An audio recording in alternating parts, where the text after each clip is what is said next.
અમદાવાદમાં આજથી સફાઈ કામગીરી શરૂ થશે। છેલ્લા 6 દિવસથી ચાલતી સફાઈ કામદારોની હડતાળનો અંત આવ્યો છે। આજથી તમામ કામદારો કામગીરી પર ફરી જોડાશે। મંગળવારે ડેપ્યુટી કમિશનરની કમિટી સાથેની મીટિંગ બાદ કામદારોમાં બે ભાગલા પડી ગયા હતા।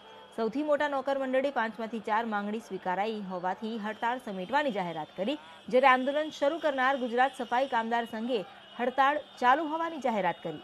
મ્યુનિસિપલ કચેરીના ઝાપે બેસી રહ્યા તેઓ અને ત્યારબાદ કામદાર સંઘ સાથે મોડી રાતના વાટાઘાટના બીજા દોર ફરીથી શરૂ થયો, જેમાં સમાધાન થતા હડતાળ સમેટાઈ, જેની જાહેરાત ડેપ્યુટી કમિશનરે કરી।